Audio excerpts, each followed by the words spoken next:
Patrick Nishembere abandi chairman w'umujyi wa Kigali.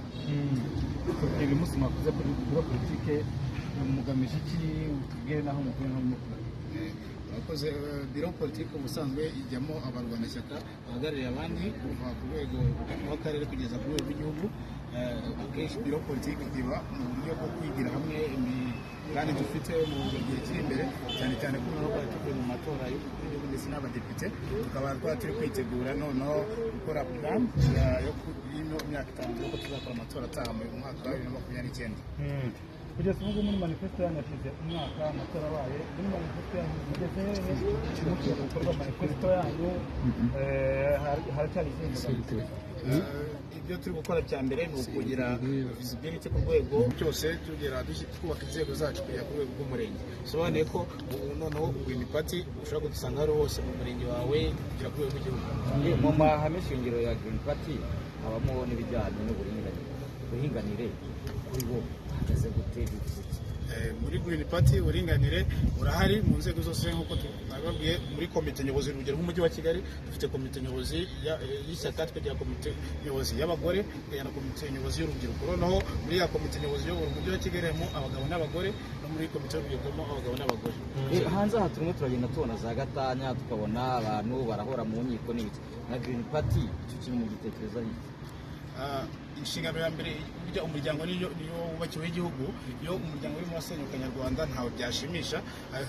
Ko tubitekereza twe no kubanza kumenya ngo abantu bagiye gushinga ingo ese bahabwa inyigisho z'imibanire yabo uburyo bazabana mu ngo, ndetse gusa icyo dushaka twebwe hagati y'abantu kubana mu mahoro nta makimbirane abayeho. Tukamenya ko abaturage bigishijwe uburyo babana, yabaye ikibazo uburyo babikemura mu mahoro, kuko twebwe ntabwo dukunda kubaho intambara cyangwa kwigwana mu gukemura ikibazo, agomba kubanza kubaho ubwumvikane.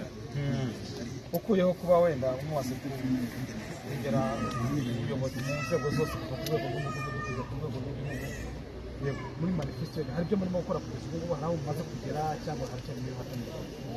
Aho tumaze kugera urugero hari uburyo twavuze muri manifesto ushize, harimo kano kanya gufasha kurwanya kwangiza ikirere. Harimo urugero byo mumaze kubona nk'ubyo bita mass transportation.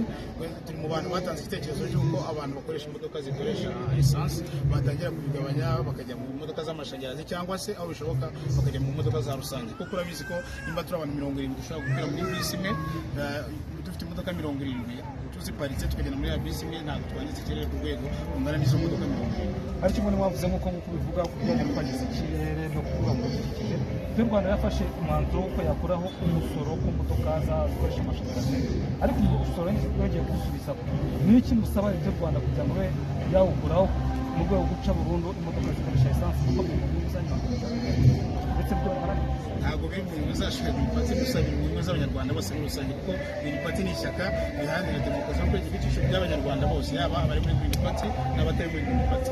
So ijambo rero twashishikariza leta y'u Rwanda ni ukwigana ubushishozi umushinga ukongera ugashyiramo imbaraga, kuko twese turabizi ko amashanyarazi ari kimwe mu bitangiza ikirere, kandi uko wagiye ubibona ikirere cyarahindutse bisigaye kugiye bitari ngombwa cyangwa se usanga izuba rivuye mu gihe kitari cyo. Muri make gushyigikira imodoka z'amashanyarazi bizadufasha guteza imbere ubuhinzi ndetse no kwagura kurengera ibidukikije muri rusange. Hanyuma barabagije ikiganiro cyo kurengera